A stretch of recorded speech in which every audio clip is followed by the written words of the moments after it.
What up, folks? Art. Damn, I'm excited that you're here. I remember having our intro call. We just had a great little intro conversation before this. Every time I talk to you, it makes me reaffirm that you're an amazing human being, and we're going to have an incredible conversation. Welcome to the Mikey G Podcast Experience. How you doing, brother? Thank you so much. I'm very excited. It's a lovely evening here in Singapore, and I'm actually having like the very nice days in this new, fresh city, which I haven't been in 10 years. I know. I'm super jealous. I'm super jealous. You're telling me it's incredible. You're telling me the transformation over the last 50 years of what this town is, or town now city, metropolitan area has done is pretty incredible. Yeah, like as I touched before, just like on a little intro, just like 5 minutes ago, it is like stunning what the people have been able to build just in like one lifetime. And what before was like a wooden fishing village is now a massive construction with almost like $1 trillion inside of it. And it's crazy, yeah. We can do so much as a species. This is like when I was sitting in the Marina Bay in Singapore 10 years ago and looking at all of this is what struck me. And I was like super massively excited for it, yeah. Dude, I'm going to Token. It's Token 2049. That's what's there, right? Yeah. I'm going to Token 2049 next year. Let's say next year. I'm putting that, I got to start traveling more. I mean, one of the end goals here too is to be on stage and talk about this crazy experience that I have. You know, it's funny. I was talking about this with my sister. I would love your concept on this because there's a way back in the day, she always would be like, Mikey, I feel like you're going to be like one of those guys on like a TED Talk stage, like being a futurist, talking about the future. And I'm like, I'm thinking to myself, I'm totally that guy from a podcast perspective already. I will be on stage, but here's the ironic part about being a futurist. I think the futurist conversation, probably within the next year or two, is actually reverting back to the future is what we are about to do over the next hour, which is genuine human connection, simplifying life, not talking about tech, connecting as a human to human. That is actually the future. So a futurist talking about non-future tech things is actually where I think the conversation goes. Does that make sense to you, or am I talking crazy? I actually think that you're right. And like I would like just put slightly different like lens on it. Give it to me. There is something called like Lindy effect in nature, and it basically states like the longer the thing is like it exists for, the longer it will exist in the future. Let me give you an example. Like Bitcoin was around for like 14 years, right? Almost 15 or something like that. So that means it's very likely to survive for another 15 years. And I'll give you like another example, which is like chair. Chair has been around for 5,000 years or something like that. Right. That means it's pretty likely to be around for like 5,000 more years. Yes. Until we start teleporting. Human connection is one of those things which isn't going away. Human connection is from we didn't even need speech for human connection. That's how integral it is to us as beings. So you're talking about something that has lasted the test of time. It's actually the only thing, and this is why I doubled down on this 5 years ago. I think it's the only thing that's going to be unique about us in the future. Because we are about to create, and we're way closer than most people think, an intelligent being smarter than all of human. Yeah. What do you have left after this, brother? You have this. This is it. This is what we have. I'm glad that you're excited about this. Any thoughts there? I mean, you're looking up in the sky. A lot of yeses. It's I fully agree with what you're saying. This here is about AGI and however you call it, ASI and stuff like that. And actually, this is the only thing that's left. I totally agree. Yeah, Like why else? Yeah, yeah. I feel like I've picked a good industry to be in, which is human connection. Even thinking that concept alone, thinking like a full industry can be cultivated, and we're going to talk about this in education, which is I'm excited to talk about after this podcast is over. What we can cook up around this topic, because guess what? You're talking to an expert. I got a lot of thoughts around that, and I actually think this is a huge educational opportunity. And randomly enough, I'm talking to one of the top guys that has built an amazing platform. We've already gone on a detour, and it's already been a beautiful conversation. You made an amazing point about Bitcoin in the chair and human connection. Before we get there, a couple quick updates about myself. My ginger being, I have allergies. I'm allergic to the world, and my eyes are itching like crazy. So let me just take care of that. Hey, man, it's something gingers suffer. Apparently, the internet tagged us as people with no souls. I'll disagree with that. I've got a big heart and soul. I am just allergic to literally everything on life. Okay. Speaking of me, 2 more podcasts this week. This is a big week, people. Banger podcast. We're going to have an awesome conversation today with Art.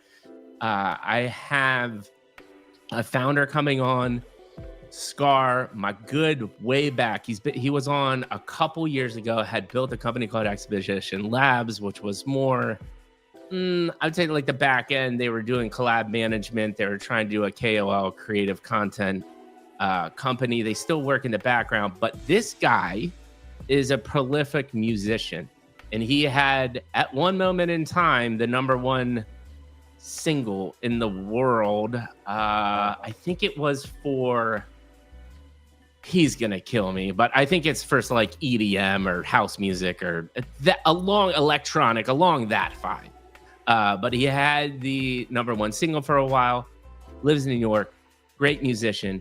He's linked up with another crack dev, and they're really trying to tackle, which people have tried to tackle a million times and have fallen flat on their face, which is how do you apply blockchain to music? And how do you do that in an effective way? There have been some breakthroughs, but no one's really figured that out. So he's coming on Friday morning, and then I get to culminate and close off the whole week with my man, the myth, the legend, Art. You're gonna have to get into this community, these guys, because there's a huge education opportunity here too. I'm actually talking to some of the members here too. Company called Think Agents. This guy Jesse, he's co-founder with Mikey. Mikey's already been on my podcast. Jesse's an amazing human being. We actually vibe a lot because we have a lot of marketing, video production, similar backgrounds and branding. But their whole concept, man, is building open source agents attached to the blockchain. I actually think they even own a couple patents related to owning the technology of applying an agent to an NFT via the blockchain. But what they've done, and why there's a lot of synergies here, I think, is they are really hardcore on education. And there's a guy in there, this hardcore vibe coder, 3 times a week, 3-hour chunks. Anybody can come in and they just build shit together, right? Oh, nice. And so when it comes to like vibe coding and just building and doing it in a community driven way, there's some of the top people in my mind. So Jesse's coming on. That's going to be an amazing podcast. Like, the amount of content coming out this week is insane. I don't know how I'm going to get it all done on the back end, but I'm freaking excited.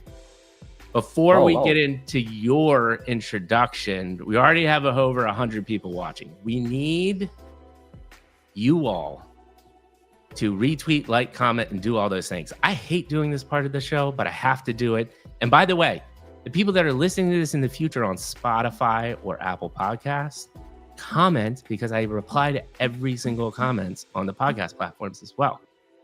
All right, that's done. I'll have to do that a couple more times throughout, but we're going to have an incredible conversation. To get there, I always like to do a formal introduction. So Art, a little bit about his background, serial entrepreneur.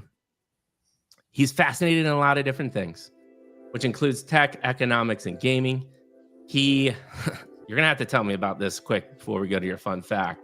He ran an algo trading fund. What does that even mean? You deploy different algorithms that are exploiting market inefficiencies. One of the most prolific persons who was launching a trading fund in the beginning was SBF. So that's what like I was going one to of say. I was like, I feel like this is the business this guy is in, but he's in yeah, jail. yeah, but he's not in jail for the algo trading. He's not in jail for doing that. He's Yeah. in jail for some other things. Here's a great question about this, because this is fascinating. I think about this all the time, right? Especially with the agentic world. And you've got platforms like OpenSea. I think they just released their version of an API that allows an agent to interact with their platform, right? I forget what the technical name of that is. MCP or something like this. Yes, MCPs, right? Yeah. Is that just an untapped market right now, or is that already saturated because people were doing this algo trading years ago? Yeah, like if your algo trading is like if your algorithm itself is bad, like it doesn't matter what you're connecting to. It's like right. Like one of the like major things that most of the people who are beginning to trade, and like always say it because it's like number one most important thing for anyone. Like in terms of education on how to actually properly trade, one thing that everyone should know is how to backtest. So backtesting is like you have an idea, or like this is the reason why I'm buying, this is the reason why I'm selling, right? Like the scenarios in which I'm selling. So you can actually go and test it on historical data, on tens of thousands of trades, and know whether actually historically it would work or not. And without doing this, like you're just wasting time. Like you don't know what the results are going to be because you have not tested it like on like a proper quantity for it to be statistically significant. So this is what I recommend for everyone starting trading. If you don't do backtest, you are not taking it that seriously. It's not that hard. Just do it. Right. And that's why, I mean, we were talking about this yesterday, right? Like coding, 80-90% of it is debugging. It's not the actual creative part, right? So it's like the equivalent of back testing and algo trading. Like it seems that the human brain does a really good job at doing all the things that you don't want to do, but a majority of the time the things you don't want to do are the things that are going to make you successful. We're really good at putting those things off. But here's the most important part, man. We have a fun fact about yourself that you're willing to share with the audience that most people don't know about you. So what is that, my man? I'm choosing out of two, but I'm gonna reveal which one. This one. Okay. My right eye doesn't see at all. What? Yeah, that's fun. You're completely blind in your right eye. Like this is since the birth, basically. I like whenever I close this eye, I can kind of see like shades, but nothing coherent. Wait, shades? You can't even see shapes? No, I can see like just like how the light play. Yeah, basically, but nothing more. Yeah. So I think since birth, you've just normalized this, though, right? So you're just used to that's how you see. I don't know how to do it in another way. Yeah. You don't know what like two full functioning eyes is like. Yes. So like if you can imagine what life is like in my lens, you can just close one eye and just walk around. Yeah. Close one eye and walk around. I mean, it's not like I feel like you could get pretty used to that. The only thing that's happening when I shut off an eye is I'm really losing a lot of my peripheral vision.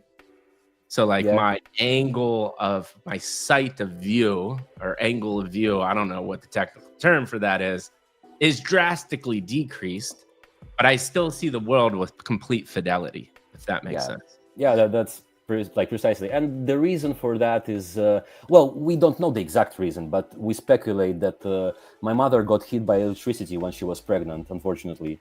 And probably this is what contributed to that. Yeah. Holy crap. I wouldn't even thought about like something like that affecting that. But yeah, that totally makes sense to me. Here's the question.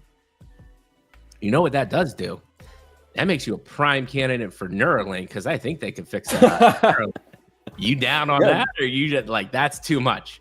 Maybe in 10 years, why not? Yeah, like I just don't think I'm Like I am in this wild. I was talking about this yesterday with my buddy. Open source it. Open Right. source it. And let's If see. you can open source Neuralink and fix my eye, I'm it. It's the actual implant in the brain thing that turns me off. But what's so cool about all this, man, I think we live in the greatest moment in human history. And I'm really actually thankful for my generation in the sense I'm older than you. I was born without a cell phone. The internet didn't even exist. I mean, it did in this like back academic world, but no one knew what it was. It wasn't the internet that we have today. I grew up knocking on my friend's door, landline, calling, hearing a busy signal, went through the like dial-up internet and AOL and all this stuff. And now I'm literally eyeing down robots taking human jobs in less than a decade. Yeah. Like, how crazy is that evolution? Like what, it took 50. And then for like 1,000 years, there was nothing. Yeah, like right. Like thousands of years. There was not like I think it took. I was reading. I read this. This is fantastic. I'm gonna say this till I read a better book about AI. It's called The Last Economy. You have to download it, and it's free to read. Incredible. Just talking about the future. One of the points he makes is from the introduction of the printing press till it finally caught on, it was a 50-year time frame. 50 years, right? Like that's a majority back in that day too. Like that's a lifetime, right? You know, people's life expectancies was way lower. We're talking about the complete evolution of society in less than 5 years. Like that's just a mind-blowing concept. So I'm super excited about it. But thank you for sharing that. I somehow got to Neuralink from there. We're here, brother. That's cool. That's cool. I mean, we've already had many amazing points. I already loved your points about trading and Bitcoin and the chair and the human connection. We're talking about Neuralink, and we haven't even gotten to the original question. And it's one question that I ask for all the time. We're rapidly approaching 200 people following. Do again, like, retweet, comment, do all the things. I don't even see comments here. Come on, people. Come on over to Abstract. I'm on Abstract. I'm going to comment below. Abstract's probably the best place for me to have a natural conversation. By the way, X, horrible streaming platform. Unfortunately, that's where my audience lives. I need to get back on. I need to get back on Twitch, man. I think I have thousands of followers on Twitch. I just stopped streaming on it. I got to get back to Twitch. That's the best interactive platform that I've had so far, over top of YouTube, I think. But this is it, man. We're here. The beginning of the Mikey G podcast experience, which is, Art, how did you get the seat you're sitting in today? Please give me chapter 1, 2, and 3. To reiterate for the audience that's new or will listen to this in the future, chapter 1 is your childhood. Massive questions. So prompting questions here are parents, parental figures. Were there mantras that you still live by? Be kind, pay it forward, work hard, whatever that may be. 2, another prompting question is vivid memory, just a very vivid memory. Start there. We'll have a conversation. 3, were you a tinkerer? Did you play sports? What did that passion look like from an early age? Remember, this is always in the context of reflection. I'm not expecting you to be blinking the gaps when you're living through these moments, right? But you, as a founder, are incredibly busy. This whole conversation is about reflection, thinking about, and it'll be a beautiful process. I see this every single conversation. As you start talking, these light bulbs start going off, and you're like, oh, maybe that's why I thought the way or think the way I think. And that's exactly what we're doing here. Chapter 2 is going to be your education, kind of the middle, high school years. You said you went kind of straight into entrepreneurship. So what's your entrepreneurial journey look like? And then chapter 3 is Web3, tech, another reason why we're here, how you found it, what you're currently doing now with Web3 and education, and what the future looks like. So that's it. Let's have at it. Start in childhood, wherever you want. Cannot wait to have this convo, bro. Go for it. Yeah, so in my childhood, I was born in a very small town in the far east part of Russia. Just to give like a sense of where it is, it's like 8 hours on a plane from Moscow, and like 2 hours on a plane to Tokyo, Japan. So this is like how far it is, like, and it's very cold. Isn't that where that crazy earthquake happened recently? Because I was in Hawaii when that earthquake happened. It was off the east coast of Russia, I thought. Like, well, it probably didn't touch us because our region, like, there is like a bit further region down there, which is like very earthquakey. Yeah, It's called Kamchatka and I think Sakhalin. it was around there, man. It was a massive earthquake, and we went through a whole tsunami drill. It was Wow. wild. But what you're really Wow. trying to paint is it's a very remote place, correct? Yeah, very, very remote place, and there is still no like major, like, of course, like Russia is now cut off from major stuff like McDonald's, but it wasn't there before even though, like, even then. Right. So like couldn't see anything, like couldn't see the world. Like when we, like, as a family would go to Moscow, like we would try McDonald's first time at, like, I don't know, 12 years old, 13 years old, something like that, and we will be like, this is so good. Right now I cannot eat it because I don't like it at all, but back then I was like, wow. Right. Yeah. Right. And like I grew up with very nice parents. Like I really love, like, I don't have anything bad to say about my parents. They're like wonderful people. My father was a parent, like very good role model for me. So we were born in a poor family, but when I got to like closer to like ages like 13, 14, we, like, my father like got gradually more wealthy and wealthier. So like he created his own business in retail sphere, and so like he created like one store, and then it would go to another store, and we would sell like items like, I don't know, like Boots in UK, right? They sell like shampoos and stuff like that. So he would sell like stuff like that, and he was a super hardworking guy. Right now he's retired, so he's chilling. But back in the days, I could see his work ethic. It was very, very, like, it left a huge memory on me. How he would like come back from job at like 8, 9, and like still have some time with us, and still like I remember him like educating me about a lot of stuff, reading books to me when I was like small and stuff like that. So this is like father figure is what I actually think about when I say like about parents and stuff. Right. So my Right. mother was very lovely, and she was very caring and loving, and this part is like inside of me as well. And this is why for example, I cannot like look at, like, I'm a pretty soft person in general. Right. Like when I look at somebody like struggling and stuff like that, I cannot like go like cold. Yeah, and like one of the most vivid memories. Like I usually like I have been diagnosed with ADHD since like, I don't know, 7 years old, something Okay. like that, and I would always get lost everywhere. So like everyone would go like one way, and then I would just like go like find something like and go like the other way, and then everyone's like, "Where are you?" uh, Do you feel like yeah, that was always just like an inherent part of you? Or do you think that was like yeah. learned through something looking Like back? I'm still like that. I'm like like I sometimes I lose train of thoughts, like Yeah. I go like all the different routes, and like the vivid memory, I was actually like I lost, like my family lost me once in Bangkok in Thailand, which is a very stressful place to be lost at. That probably was pretty scary. Yeah, and I remember like panicking a bit, but then Yeah. they found me Yeah. like after like 1.5 hours something. They didn't even get to police, but that was pretty stressful. And then I like started to like be more aware of Yeah. like where I'm going a bit. You cannot like really fight that like ADHD that hard, but like it just still Right. happens. But I tried harder.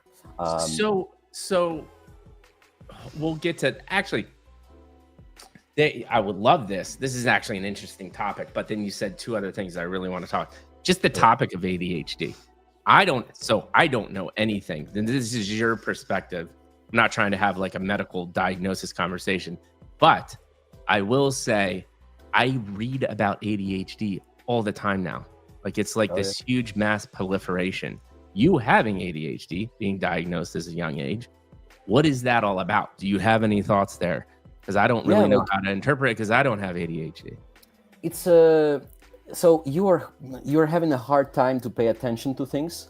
So Uh-huh. for example, when I was like in first grade of school, I would go like under the desk, and I would like not listen to anyone, like, and you would not get me out of the desk. I would like be doing my own thing, like it's like quite strange, yeah. Like, but like, and if you would get me onto something I like, I would be sitting there for like hours doing it. Hyper focused. Yes, super hyper focused. But then if you would get me stuff I don't like, you would not make me do it. Like, yeah. So, but impossible. I think my question is the broader topic at hand. And if you don't have an opinion, totally cool. But my question is, when I grew up, when I was a younger age, like this concept really, not many people talked about it. Yeah. So is it the reason why it's talked about so much now is because of the awareness, or is it a combination of the awareness and humans are doing something to increase ADHD in human beings? Yeah, like I don't know, like about whether it's like caused by something. I can speculate, but I usually like to, and that's totally cool. If it's all speculation, we don't need to go down that road. I just needed to know if you had a firm opinion because you had it. That's all. Yeah, like I think that we do know more about it right now. Maybe it's like a mixture of both. Yeah. Because we do eat a lot of like worse food than before, and like just like everything cancerogens, and like we breathe air which is not of a very good quality, etc., etc. But I don't know how much it contributes to actual ADHD compared to like, I don't know, cancers or whatever, right? So I would say might be. Definitely know about it more a bit. But the one way I was going, with your interpretation of this, it's just the fragmented in the amount of information and devices and all of this information that's thrown at us. I'm assuming that has to have some type of negative impact. Yeah. Now that you're talking about it, like the attention span, if you're like being brought up, and like me as you, I grew up without phones. First phone I got like at like 12, 13, something like that. And like, it's like, I'm on borderline like millennial / Zoomer, basically. Right. And like I got my first phone like 12, 13, and but I don't feel it like that much as an addictiveness to phone. Like I don't like just jam, like scroll the timeline and stuff like that. But I have my own stuff which I like going in loops around. So for me, it's work all the time. I'm just like thinking about work all the time, and this is my like ADHD loop.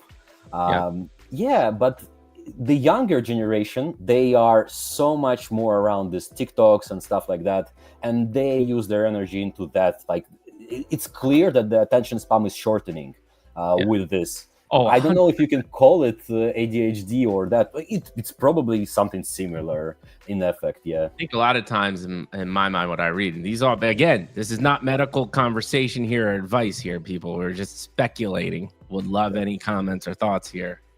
But the more important thing that I think you said that I agree with too is, and I think about this a lot with having a young son, you're actually in a younger generation. You could have had a technology access a lot earlier than I could have. But you said, thank God I was in a remote town. Right. So you didn't have that opportunity, which is interesting though, because then it gives you that perspective, the sense of my perspective, which is my device attachment was never a thing because I just didn't deal with it, or I didn't have it. So having devices earlier on obviously makes a good impact, and I think the verdict's out on what that does to humanity.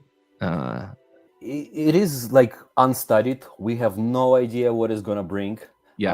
I have a working theory that like we can have, and I'm like, because of the density of the information that we're consuming, most of the people are going to be worse off with this. So they're going to be like just clearly worse off, like IQ levels, etc. But one in let's say 1,000 is going to become a genius, or like something close to that.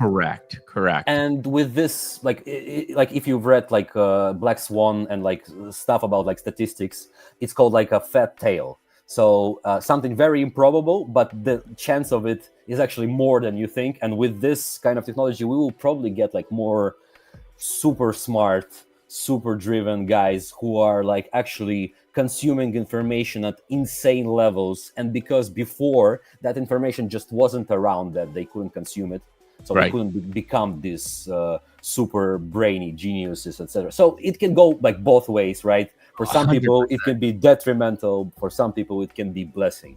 Yeah, and you already see that narrative saying like, they're ingraining this narrative into the whole AI thing is like AI is going to make us stupid because we're not going to critically think. It does all the work for us, and it's like, yes, absolutely, that can be the case, but it depends on how you use it. Like, Yes. it's all in the eye of the beholder. A lot of times for me, there's a lot of like, if you do X, this is going to happen to you, and it's like, no.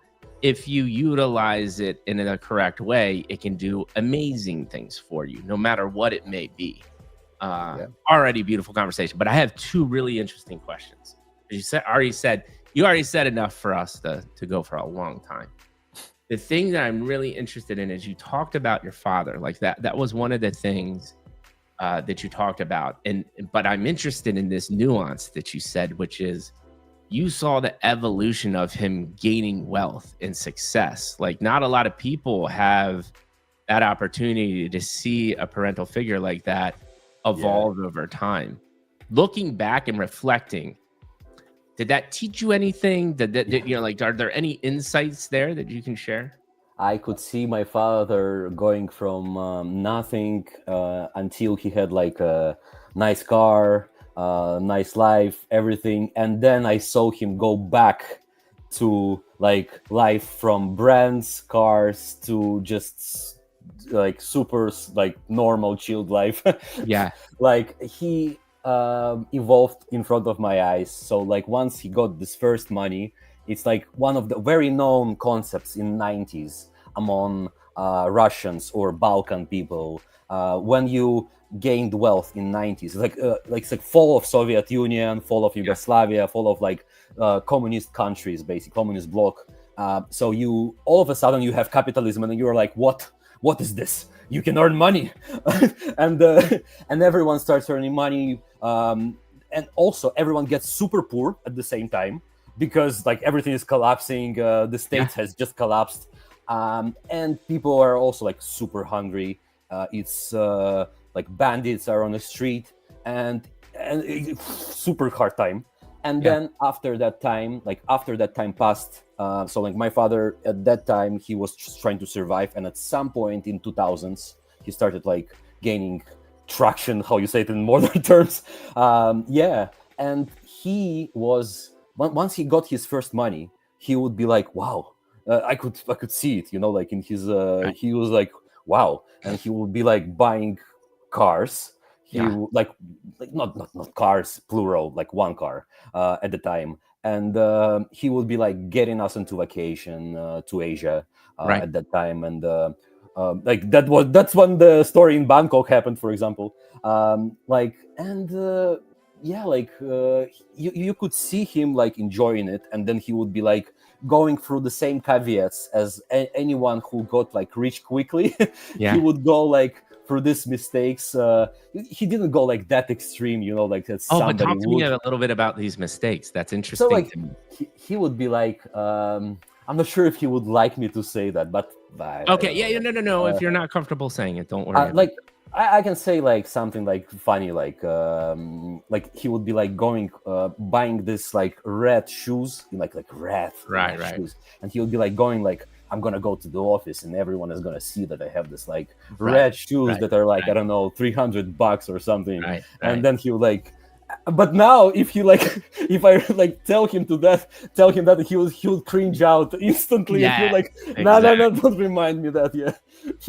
But it brings up. So here's the question. Reflecting back, do you think that inherently stuck with you? Because the concept that we're talking about, and this comes up all the time, is if you're just chasing money and walking into the office with the red shoes I love that visual, right? Yeah. People try to acquire that moment, and then 10 years later, they're like, that was not a very meaningful moment in my life. Yeah, it gave him happiness for like, I don't know, 2 hours or something. And then, exactly. And he realized it.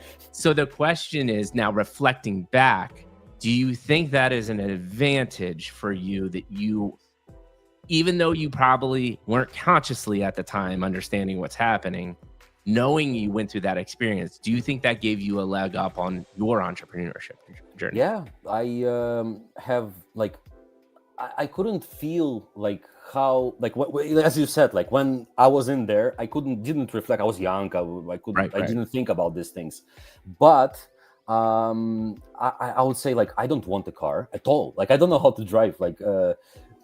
like I can't drive. Like I tried on like how's it called like off track when you go like Right.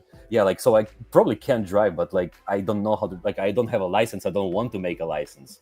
um Interesting. like, all is efficiency. Like I don't care about having my own like Ferrari or like whatever, like Right. Right. it's not my thing. Wearing brands, like what is it like I would rather wear my own brand, which I like create and like put like a t-shirt of. That would be cool. That's what I would like. Yeah. um No. like yeah, so like I don't feel the same desires as he would, because you feel something that you lack in childhood, I believe. Like I didn't lack that. Like when I Oh, grew up, I had like I saw both sides, right? I saw yes. myself like not being able to afford anything like when I was younger, and then I saw our family affording most things, not like all things, but like we were not like crazy wealthy, right? But Mhm. like most things. Yeah. And once you have them, you can like start reflecting on them. And Yeah. like I never wore brands, like, but I don't want to, because I Yeah. saw my dad literally like wearing them, and like I would just make fun of him, like right Yeah. now, Yeah. like Yeah. Becomes yeah, it becomes a cringe thing too, and I cannot reiterate this fact. Now I'm not arguing the point. Like, listen, you need enough money to put food on the table, to take care yeah, of your health, to take care of your family, but all the above and beyond. There is not a person like yourself or very successful entrepreneur that has been on this show that has said the opposite. I've had many people on the show say, "I got the private jet, people." And when I was on that private jet, I was the most miserable I have ever been in my entire life. yeah. Because a lot of times to get a private jet, you have to make some shitty decisions, right? And it's how do you balance that all? And again, like I said before we got on here, this topic has been covered a million times on this podcast, but it cannot be said enough. And it's really, really cool. And I think that's the other point about this conversation currently is I almost, and I love your concept on this. I've changed my opinion over time of this, which is try to not experience like true adversity and try to, educate yourself and put yourself in the best position. But a lot of the people that have the most like well-rounded concepts of a life have been through some really heavy stuff. And that pressure cooker of the moment, how you come out the other side really molds who you are, because a lot of people go through the pressure cooker and never recover. But the people that can get through the pressure cooker and recover are almost unstoppable, man. What are your thoughts about this concept? Like I was growing up in pretty tough neighborhoods, because Yeah. like very poor, like I don't know even how to explain how poor it was, like pretty poor. Like one of my friends, she got married to a South African man, and she was from my hometown, Yeah. and she's now living probably in Cape Town, and or Johannesburg, I'm not sure. Like, and she was telling me that it's better than our city. So, like, even like if you compare this, and like in general, like Africa would be considered not as wealthy, right? Yeah. But she's saying like it's wealthier than where we are from, and I'm Wow. like, wow, Yeah. yeah, Wow. I did not have a lot of money, nor yeah. a lot of stuff. And I again, got back to I this got pressure robbed cooker on the idea. street like 3-4 times of my phone or of my bicycle, Yeah. stuff like that, and Yeah. it was normal back in the days. It was like I would come to my dad, and I would like it happened after I got stolen the phone, so I couldn't call him. Right, I had to go.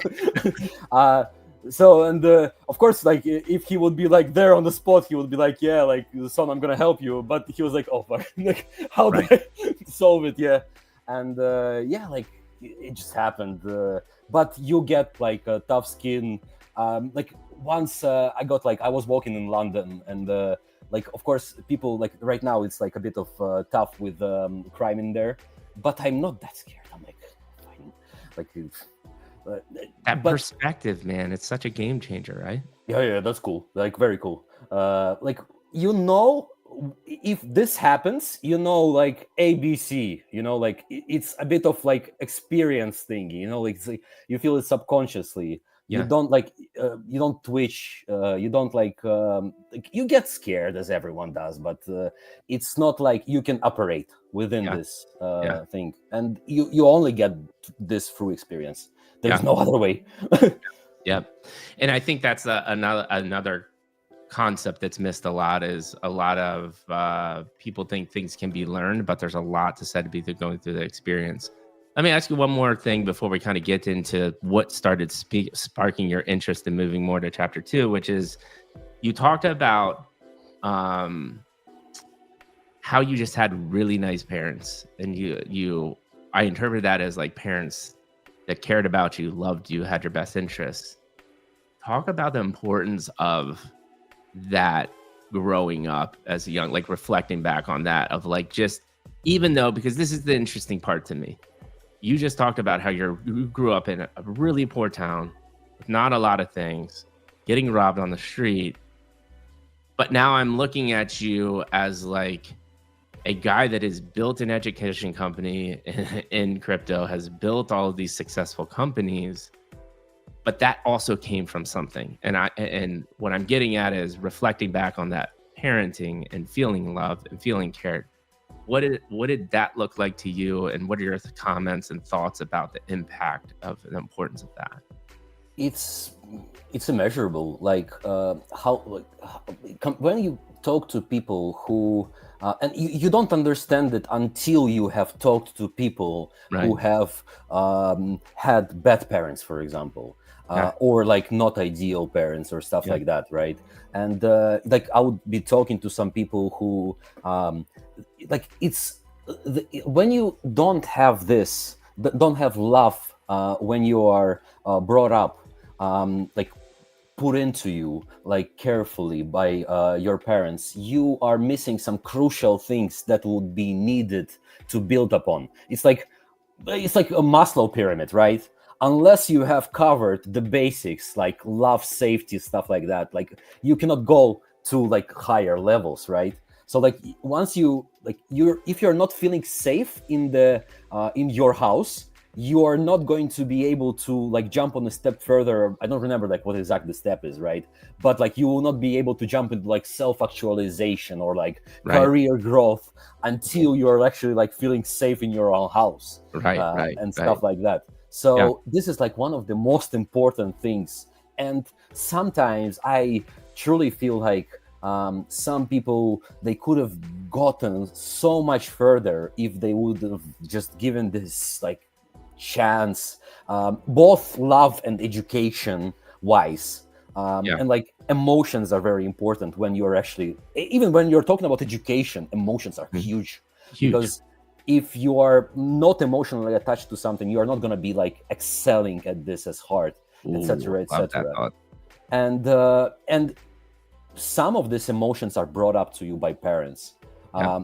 The love to education. I remember my mother told me when I was in her like belly, she would listen to classical music like on the belly, and she would also read books. And my mother is not like a super fan of books, like she read like a few books, but like never like actually like super locked in, just like once a few times a year, right? And then, but when she was pregnant with me, she was like grinding. Mm. Wow. And it's all because she wanted the kids so badly, and she wanted to have like a family, and wanted to have a Right. kid which is she used to say like I wanted to have a kid who is so bright and so like this type of stuff. Yeah. And yeah, and it always works out really, really nicely when you have these basic building blocks. Like, Yeah. and of course, like later, it's up to you. You know, like it's up to your motivation, etc., etc. But on that early stage, some people are not given any chances, unfortunately, and it's very Yeah. sad. Yeah, and Yeah. I think that the reason why this concept is so important is, one, there's two things in my mind. We can expand upon it and then we can move on if you have any thoughts. If you don't, that's great. But one in my mind is people talk about love all the time. And they talk about it in many forms of fashions, but the true like parental love and like as parenting, as being a parent now, as looking back at my childhood, just having that support and love from a very young age is such a massive thing. And it's such an advantage. And it really sucks for the people that don't have it. Yeah. I think you can acquire that later on in life, but I don't know. This is my opinion and my experience. And I would love if there were comments or people commenting on this in the future, is I just think it's a fundamental leg up, right? If you come from a household that feels stable and you have an abundance of love, it is a massive game changer.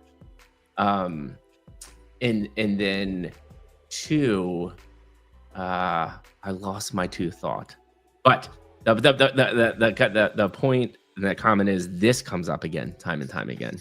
But love in the sense of not the lovey-dovey things that a lot of people interpret it as. Love in being there for you, always having your best interest, putting it forward. It's a massive advantage. And I think that my second question was trying to get at is, now that and we both kind of go through this process, but I've also seen like horrible things in my life as well too.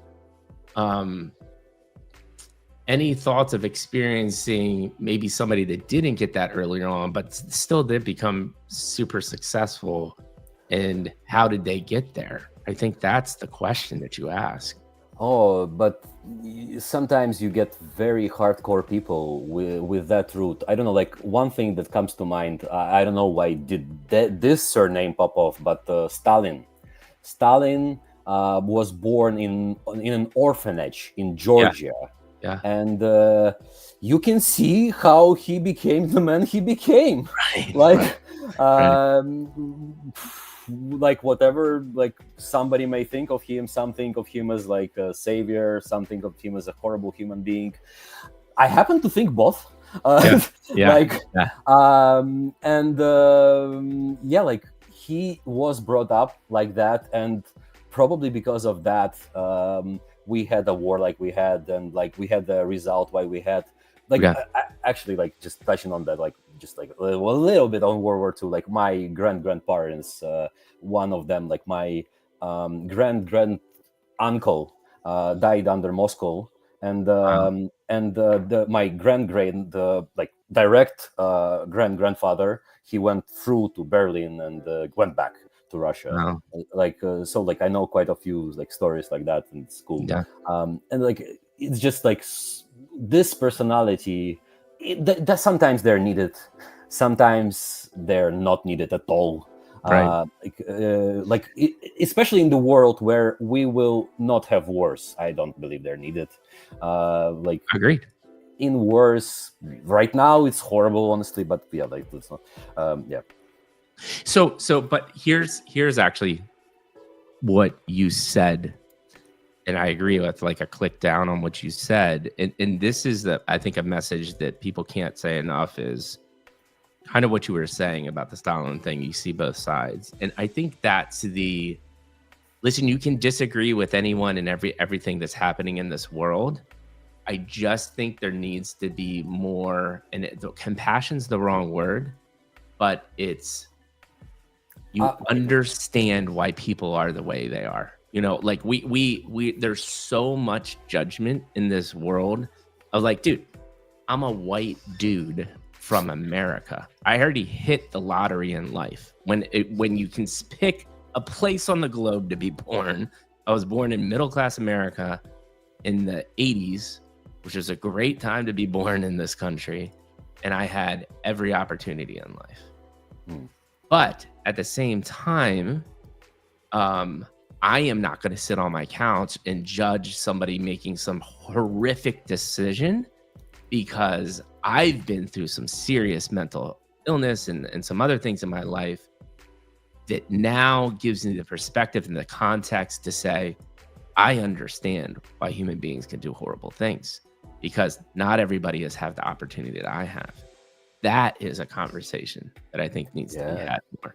That is not, and it's a nuance in the saying that I don't agree with what they're doing, but I understand. I have like a very cool quote, like my favorite quote actually of all times, like so far in my life. It's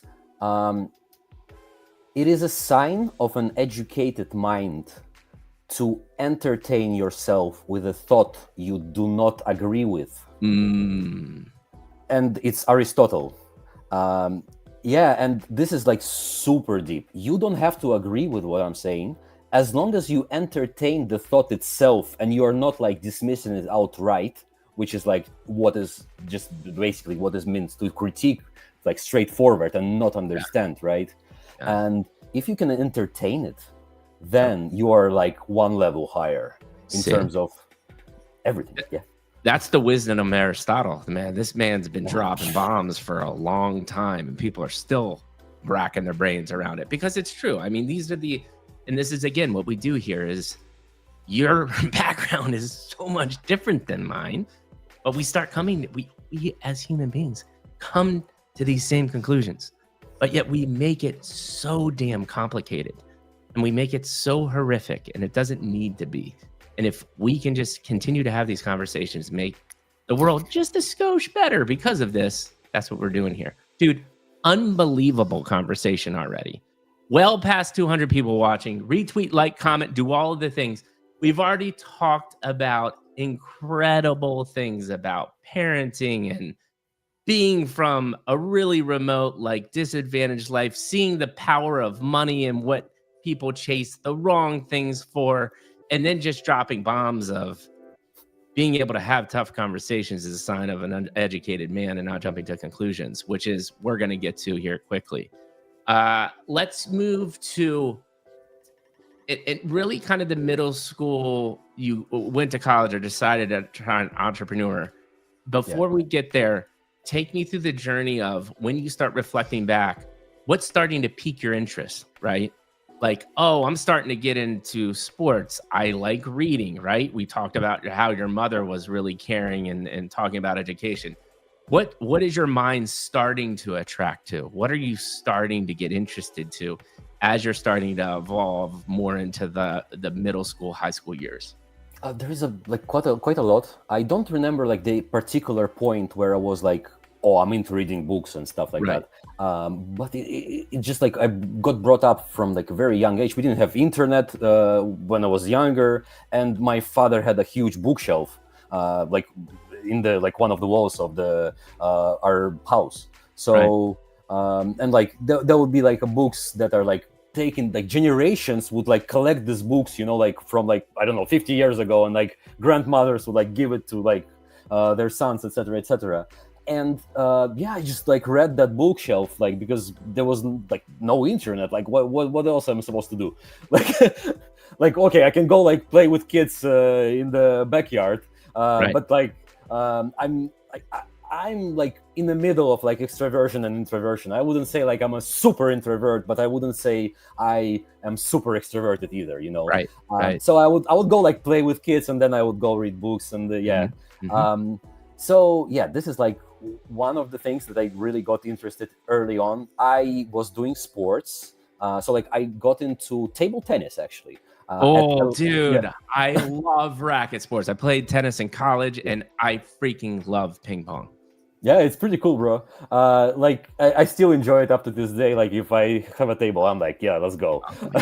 And I got very serious at some point. Like I used to go like 6 hours a day, like very hardcore training. Of course, it's ping pong. You can do 6 hours, you know. although this is the misconception. Ping pong can be very tiring. Yeah, it can be a workout. True. People think I'm crazy when they're like, "You're sweating playing ping pong." I'm like, "You don't know how to play ping pong if you're not sweating." actually, like Chinese national team, which is like one of the best in the world, Right. they win like out of like last 10 years they won like 9 or Yeah. something like that. And they can actually run sprints on the level of like national championship, like something like that. Like yeah, it's, you don't underestimate these guys. Yeah, like Yeah. they're, if you look at like any professional game of Mhm. table tennis, you will see it. Like Yeah. these guys pull Intense. off some tricks. Yeah, like 3 meters So you're from the Yeah, table. no, dude, the tricks and it's really the endurance, right? So Yeah. you're loving ping pong. You're Yeah. loving reading books. What else? And like when I got older, so like as I said, like my father got more wealthier, so he decided to invest in my education, and this is like what actually changed for me everything, like Mm, my entire life. One day I what was it, like I come back from school, I remember, like it was like winterish time, so like it was still snow. And I sit somewhere in front of like a window with my father. I don't remember the exact place. It was like a yeah. window, and like, and it was like outside with the snow. Huh. And he's telling me that he's having these thoughts about how to bring me to a private school in UK so that I can get like a very good education. Because Mm. before that, well, we are in the middle of nowhere, and there is no quality education, and they're like, I'm sorry, like That's fine. maybe somebody maybe from my hometown is listening. No, But they agree.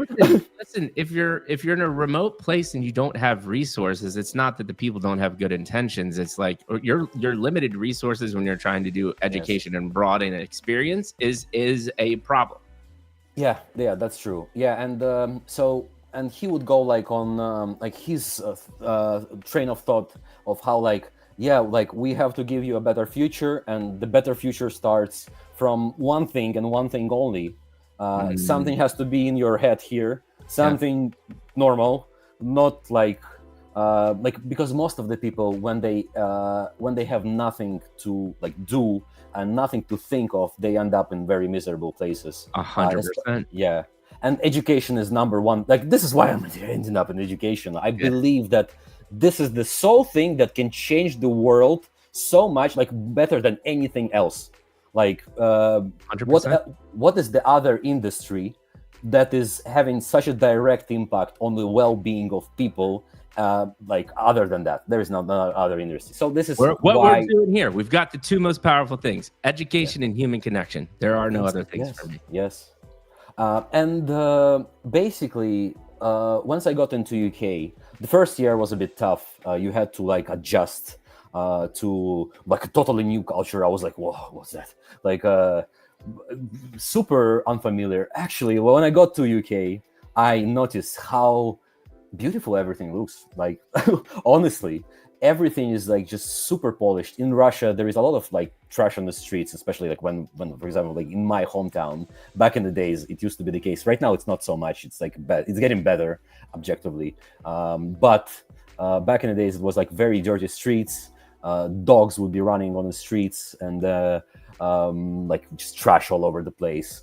But when I got to UK, it's like, oh man, Wow. there is like, you have a lawn which is like cut like precise.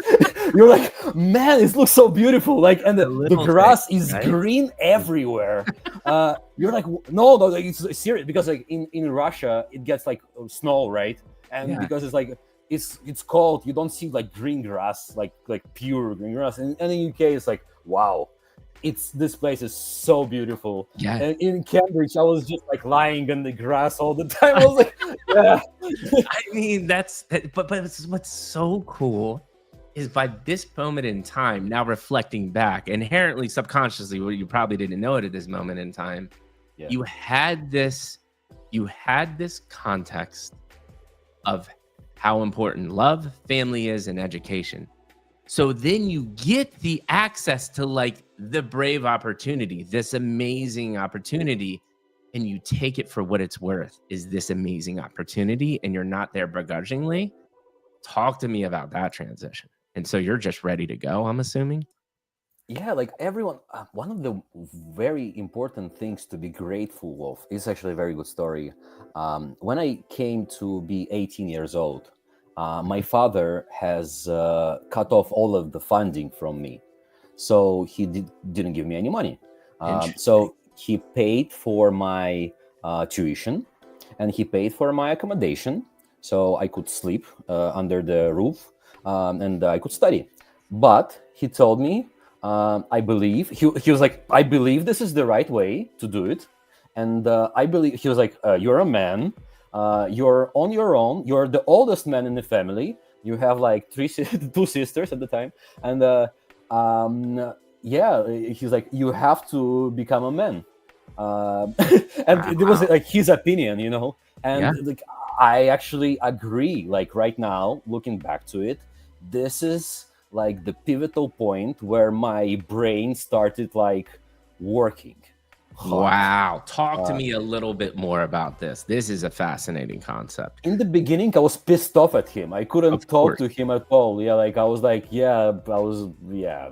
Yeah. Yeah. Like but right now, like, I remember my sister going like buying sandwiches because my father would give money to my sister, right? Right. And she was like 16 at the time, and she would like go and give me sandwiches so I would eat. So you could eat. Yeah, like and then I was like figuring out like what do I do, like, and actually I figured out pretty soon, like within a month. Like I started one-on-one tuition with other students. I was starting to help people with courseworks.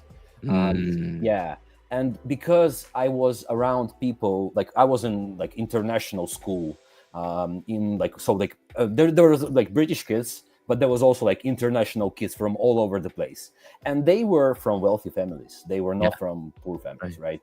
And when you talk to them, they will be like, "Oh yeah, I have this problem here. I have this problem there. Like I cannot get this. Like I don't understand this accounting shit. Like it's too hard for me. I don't understand this economics, etc." And I would be like swimming in this. I loved it. I love the economics. I still love economics. I love the like. I don't love accounting that much, but I would get. I got like very good grades for accounting, even better for economics, somehow. Yeah, and I would be like, yeah, I can earn money. Like, how much would you like pay me if I help you with this coursework, or like how much would Right. you pay me if I like give you like 1 hour of like tuition, like just explain you stuff? And like they would be like, okay, can you like explain it to me like for like 25 pounds an hour? I was like, sure, man. like, Now I like can eat my own sandwiches. yeah. 25 pounds an hour. Like in my mind, I was like 5 sandwiches at the time. Yeah, like man, like let's go. So, so this brings up the fundamental that like the easy next question is privilege versus growing up in a situation like you did. And you even said it. They are very good at detecting problems.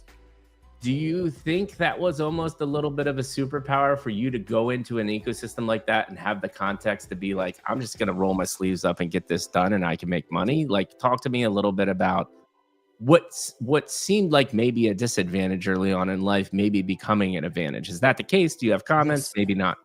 it is very important. Like I would say, um, yes, like people who like get capital when they grow up, they they are in inherently better position than others, right?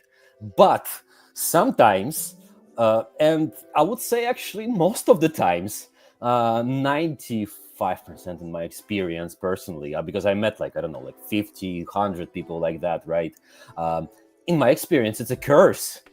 Yeah. You have to want something, and this Mm, is very important. If you do not want anything, you will not achieve anything. Someone will like shovel $1 million up your throat and tell you like do something, and you will be like what? yeah. uh and like I talk to my, like I have friends who are from very rich families, and like they're my friends from university. We have been like Yeah. talking very deeply about stuff, like very like I don't see them as business partners. I see them as friends, and like I don't do business with them at all. And they would tell me like Artyom, I have everything. I don't know what to want. It's like, and it's like, I feel misery. It's like, and this is because they don't feel this passion to want something. They don't create business. They don't like work towards something. It's not necessarily about business. It's like having a mission, right? And because they don't have this, say that like, how do you, because here's the question: what you just described to me as purpose and mission, and you're saying want. Do you agree with that, or do you have a different angle on what that want means to you? Because to me, it is the mission. It is the mission. Right. You have to, like, the things that you want the most are the most fulfilling things. So you might want money, right? Right. There's like two like different types of stuff: extrinsic and intrinsic, right? So extrinsic is money, fame, grades, how people think about you, etc., etc. And intrinsic is like mastery, hope of success, something like this, like mission. This is intrinsic, and intrinsic is much more long-lasting than extrinsic. Extrinsic is like poof and it's gone, and then intrinsic gets you going until the end. Absolutely, I totally agree. I actually agree that this is the biggest problem humanity is about to face. Yes, it's complete loss of sense of self when AI becomes smarter than humans. Yeah, and so now this is actually the biggest problem that humanity has. Might be existential. It's beyond existential. This is going to be insane. That's what I just, people do not realize what's about to happen. And everyone thinks I'm crazy. So, crazy Mike, this is never going to happen. I'm like, guys, you do not understand. One of the things that I'm working on, and this is another thing we can talk about, super excited to talk about this, is we need to create a platform that helps people find their sense of self. Like that is the number one problem that we need to solve from an educational perspective. It's not about learning a skill. It's about learning who you are as a human being. And how do you start having that conversation and build a platform and a process around that? So my question to you is, for those people, because you've had such a cool experience in the sense of becoming in that sense of wealth, having a different perspective, but then being in these circles, are there ever been any conversations with the people that are having this existential crisis of, I don't know who I am, that have maybe started to have that conversation or clicked a light bulb for them? Like, have you ever been able to kind of break through? And if so, what did that look like?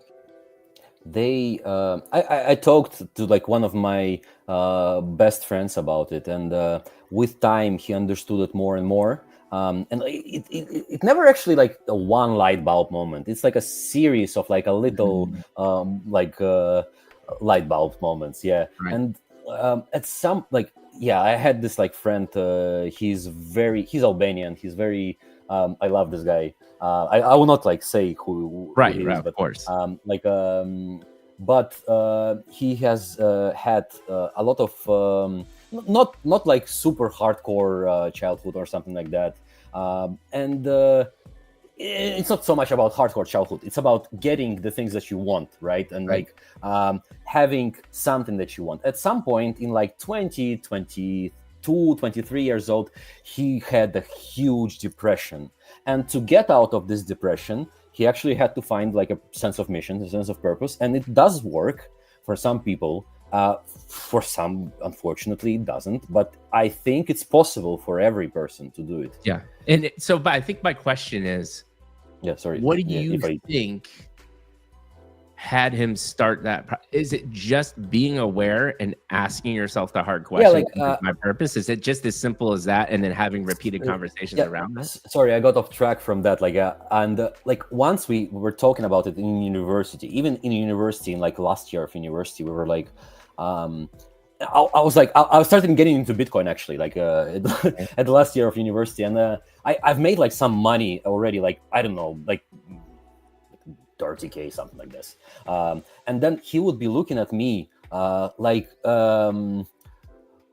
would I say, like enchanted with this, and being like so in the flow. And I would be telling him like, every time I do this, I feel happy. Like I would literally tell him this, You know, Yeah. like every time I'm in this state of mind, I feel happy. And he would be like looking at me like, okay, like, but I you're don't working, like understand. you're working hard. Like how are you supposed to be like happy? You know, right? Like you're Yeah. like putting your like entire like thing on the line. You're like grinding the hell out of yourself. Like sometimes it's like back in the days it was like university, so it was like not like 16-hour days. It was like, I don't know, 8-10 hour days or something. Yeah. But and he'll be like, you're grinding so hard, but like how do you find joy in it? I'm like, man, like you should just try it. And like lately he has been doing business like, and he started recognizing this, and he started Mm, recognizing the flow state. And he was like telling me a few years back, so when he already got older, that I start to understand what you mean. yeah. And with years, once I grind more and more, once I like get into this mindset, I start to enjoy it. And especially when I pick things that are enjoyable for myself. Sometimes everyone does something they don't enjoy, but if I keep this core where I know that these things I enjoy, and I found out that I enjoy it only I have tried them and gained some sense of mastery in them. So this is like two Mm. prerequisites. Yeah. Ah, I love that insight. Try them and gain sense of mastery. That's actually a beautiful, beautiful insight. And I would agree with that. And I've heard this another way too, in saying that not only gaining a sense of mastery, but when you do something, it is also insanely motivating and helpful when you get the feedback from your audience and the people that you're touching that like, this is meaningful and this has helped me. Like you're actually changing things because of what you're doing. Yeah. And if you can align all of those, like that's actually what everybody is chasing. They're not Man, like chasing every all the time same somebody things. tells me I've learned something with Mighty, thank you so much, I'm like, oh my God, this is like the best. Yeah, Like yeah. it's better than money coming to bank account. It's Right, better. right. Yeah. That's good. But beautiful insight. Dude, believe it or not, we've been talking for well over an hour. We're kind Okay. of like barely through chapter 2. This is what I want to do. I do have a hard stop at 9. I want to be cognizant Mm. of like you're building incredible things in Web3. What I'm going to do is break right here. We're slowly getting to those 300 people watching. So retweet, like, we're about to get hardcore into Web3 and tech and education and all the cool things that Art's doing. But also reason why you want to retweet and do all of these fun things to share the love that's happening here is I'm going to ask one very important question before we kind of start transitioning into Web3, which is you have had a really cool experience that you hated at the time, which was 18, figure it out. But that forced you into this entrepreneurship journey. One or two things looking back on from the time that you're starting to help kids study to building this algorithm to now starting an education company, one or two things that you looking back are pivotal for entrepreneurship success. You have to believe that it's real, and the consistencies, of course, like, but to be consistent, you have to actually believe. Like you have to be confident in your abilities to do this, and you have to be able, not necessarily in your current abilities, but in your ability to figure it out. So the scope of things that you will be doing in in my case, the scope of the things is insane. Like there is always a new thing that you need to learn, and you're never getting stuck in the same skill set. And this mindset of always improving, always iterating, and always getting better. And whenever like I hear, like, for example, like I do like HR for like finding employees, right? Whenever I hear like this is not part of my skill set, I'm immediately assuming that you don't have like this tiny knowledge. It can be brought up, sure, but it's like, I would say, if a person like is stuck in like, I have this skill set, this skill set, this skill set, everything is changing all the time. You have to be adaptive, and it's where perseverance comes. Yeah. So like everything stems from perseverance, right? Yeah. But then you build confidence on top of that, because you know whatever it is, you are going to be able to grind it out. You're going to be able to understand it at some point. That doesn't matter you don't get it tomorrow. Doesn't matter. Like, it doesn't matter you don't get it in 1 month. Like, this is how I learned programming, for example. Like, I just, like, after university, I was like I really should like learn it. Like, I was like, do I have? It never came to my mind, like, do I have the capacity to learn it? I'm like, no, I'm gonna learn it and see like how am I with it, you know? Right. Right. And then it went well. But you make a very couple important points. It's one is, what we're doing here is we're just layering on. You see what we're doing here now? We're layering on these principles via your life. And one of the things that we've said consistently is the mission. So like, if you're looking at, and this is this is why a brand house, I'm not sure if you've heard of the concept of a brand house exists, which is like, how do you build a house on a brand? Well, the base always has to be your mission and your purpose. And if you have that, you have no foundation of anything that you're building, right? And then what are those pillars to keep that mission alive? Well, if we're just talking about, let's say we build a brand house for entrepreneurship. In essence, one of the things that constantly comes up, what you just said, is one of these pillars to keep your mission alive in entrepreneurship is you have to constantly evolve and fall in love with the concept of learning. And if you don't understand that principle, that house is going to fall apart quickly.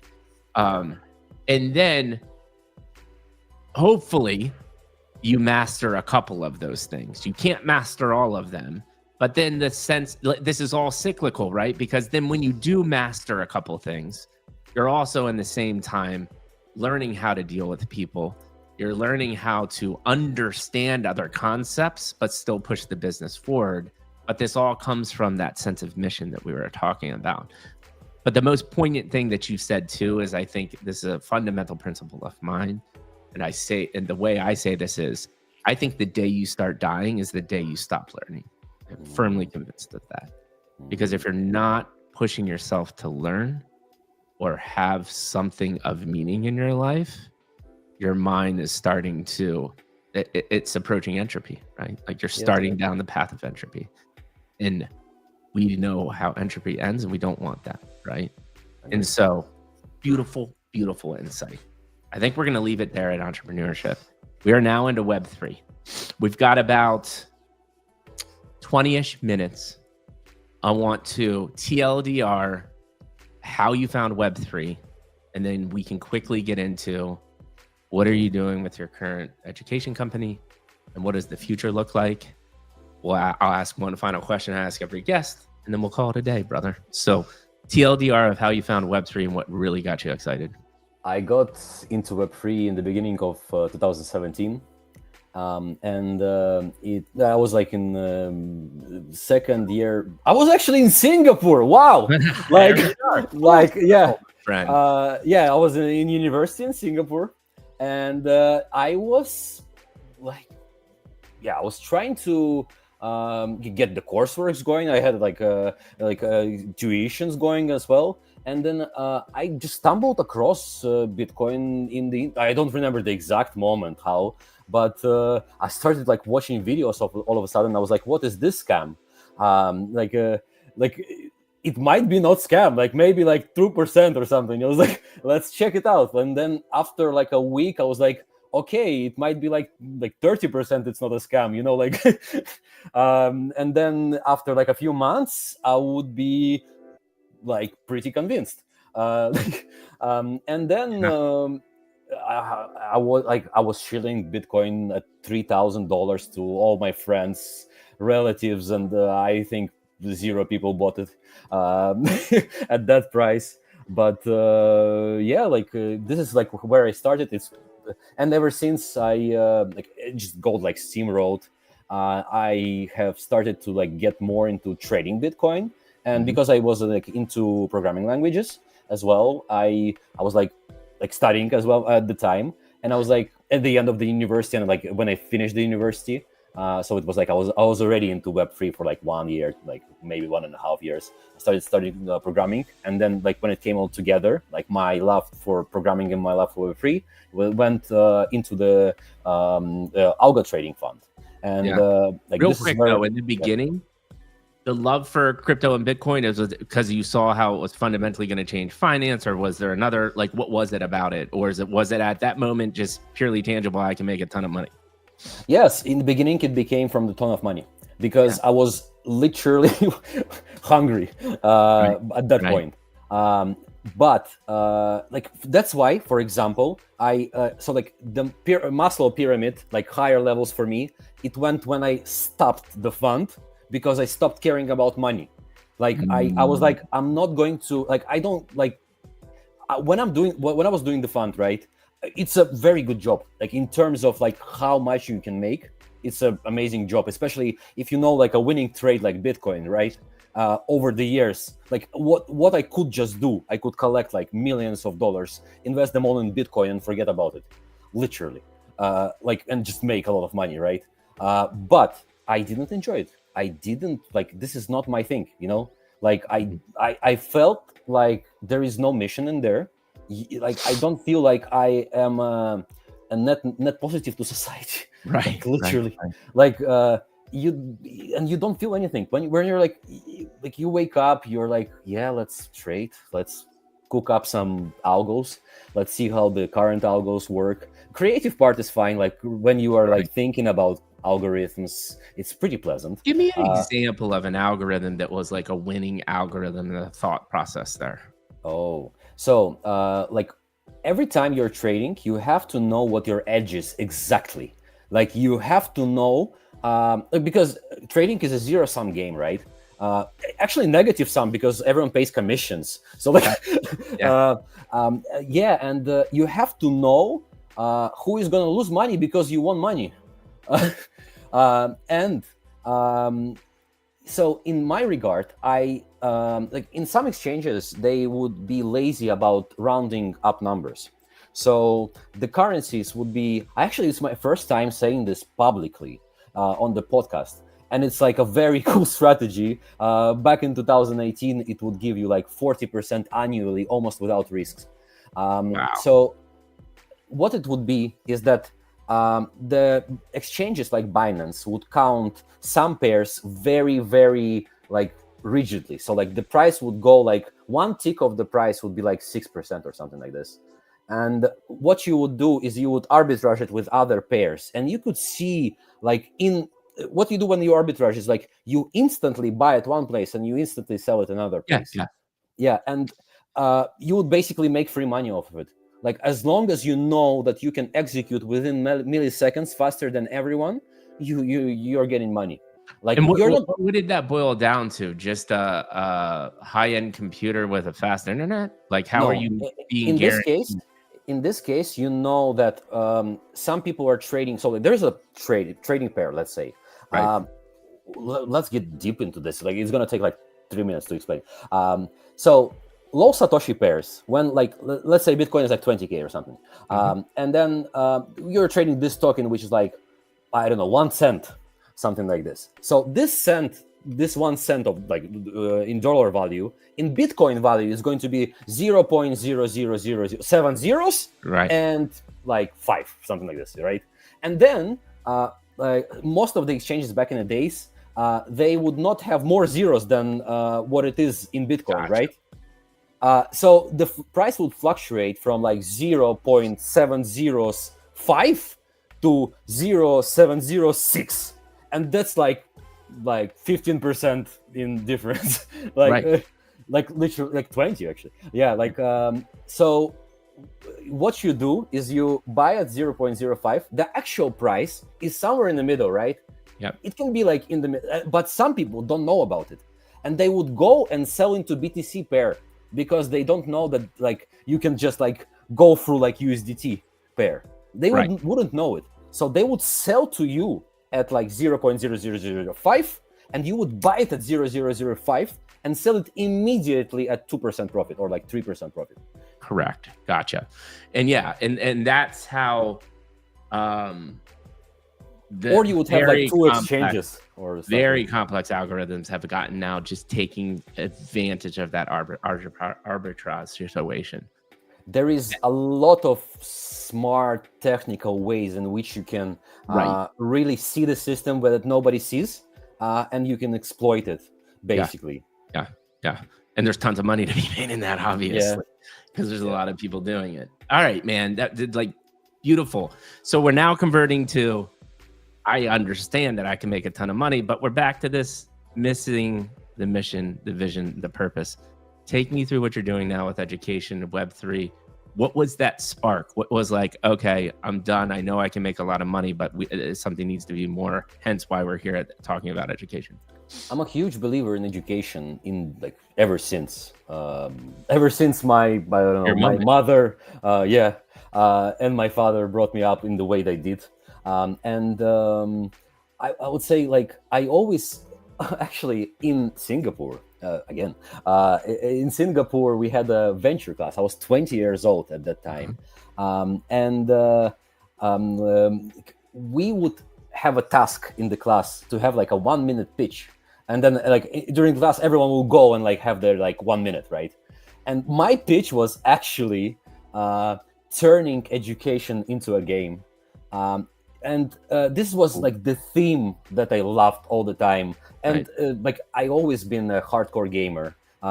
Like until 18 years old I was super like, oh, I wouldn't listen to my parents. I would be like naughty kid, not that like not that like how's it called, like orderly, ADHD again. But yeah, I'll be playing like online games professionally and competitively. And when I was playing online games, I saw thousands, overall maybe tens of thousands, bright kids like me. Like I would see like same age, right? They would like go talk about deep stuff. They would be like super cool, like super effective. I would be seeing how they can go further in life, but they didn't. Like in hindsight, right? And I was like, but what you do inside the games are like can get very complex, right? Like especially MMORPG games where you have like 40 buttons, you have like full on like my head can't economy in there, right? And the brains that are operating at a high level in that ecosystem are mind-blowing to me because I cannot think that way. And then I would see them like spending thousands of hours in that games, right? But they're like resembling real life very vividly, actually, right? Because in real life you would still have like the same set of like you do like XYZ every day, right? And like in a game you're like hunting monsters to get like gold, right? It's a pretty repetitive process. It's like you go to this monster, you click like 3 buttons, and then you go to another one, you click 3 buttons more, right? And then they would do it for tens of thousands of hours non-stop. Wow. And I was thinking like what can I make? What can I do in a way that will make them so addicted to useful stuff? Not games. Games like they give you some useful stuff, like in real life. They do, like especially like complicated games with economies inside and stuff like that. But how can you actually like channel that unlimited energy that they've got and their like bright minds into something right? And this idea fascinated me ever since, and I was like, I believe that this is what I like want to do until a long time. Yeah, man. And I think it makes sense because this whole gamification, I'm in a household where tons of educators, multiple doctorate degrees in my house, and a family full of lifelong educators. And they've come to the same conclusion too. Like you have to make things engaging and learning, and that it's just not like humans like to play games and have fun. And if you can make education feel that way, there's such a wealth. I mean, just even the concept of leveling up an experience points, right? That simple gamification mode is such a huge unlock. So talk to me about why it's on Solana, correct? No, it's predominantly like because our there's two parts to it: education, and education can be about anything because we have a course constructor. We can like anyone can just pop in and create their own course, right? And I don't control what they create the course on. We have our own courses as well, and like the ones that we create. But in terms of blockchain integrations, we are pretty much aligned with Solana currently. Yes. Okay. And so tell me about how your current company works. You know, if you were, you know, what I like is like the 2-minute elevator pitch, right? 2 minutes or less. What are I you wanted to currently touch doing? on actually like that Okay. we as a humans are like learning as we play, and Ooh. we do it like all the way. So like if you think about it, even in current systems, the way we structure them subconsciously is a gamification way. So for example, you're born, you're like in kindergarten, right? They give you like stickers with like smiley faces, right? Or something like that, or like or like they give you like little sweets or like for good deeds, right? That's gamification.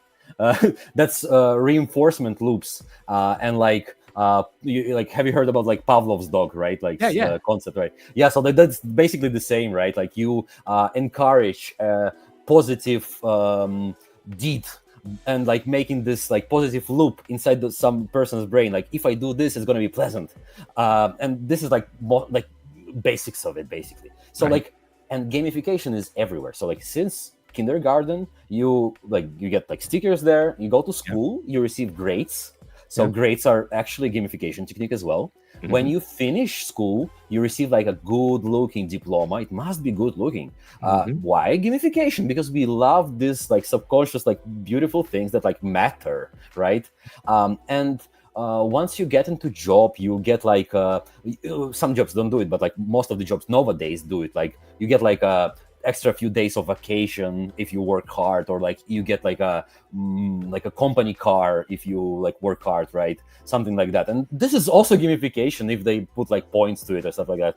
And like everything is gamification. Like when you move like through the life, and like all of the things you see, there's like little optimizations that are made for like via this gamification ways. And Right. like Greeks got it like the best, like ancient Greeks, as we touched on Aristotle before. But like in Greek language, the word "shkola," which is school, right? Yeah. It actually means leisure, free time. like like they got it, man. Like Yeah. they understood it Yeah. better than we do right now. No, absolutely. And so tell me how Web3 or the blockchain, this whole arena enhances this concept. Yeah. So we actually, I mentioned before, there is like two types of motivation in human beings, right? And they're like the first one is intrinsic, and the second one is extrinsic. Yeah. So usually the way you do something is like if you want to do something long term, it has to be intrinsic, right? And like you are either in it for the long term, or like don't try or something like that. Maybe I'm like over exaggerating here, but what we do in Web3 really well is extrinsic motivation. So it's Yes. not necessarily good, right?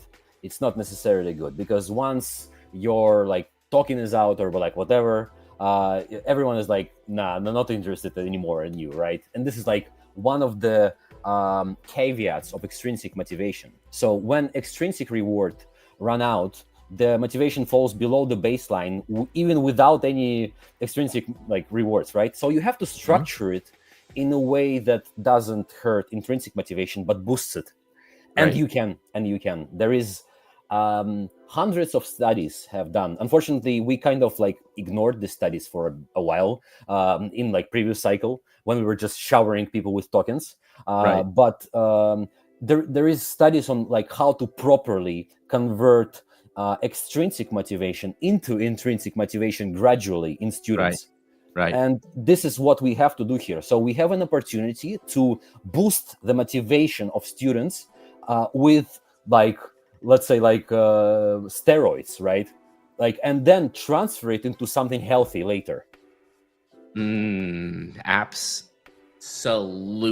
So like as I said, like you have to try something, right, to get like and get like good at it, right, at some point, to like actually enjoy it long term, right, and then Yeah. to get happy with it, and like have all of these good things and like happiness overall. And like this first thing, this first push is and like the transfer from first push until the long term like engagement and like enjoyment Mhm. of the human being Mhm. is crucial here. Yeah. And this is what we can do with Web3.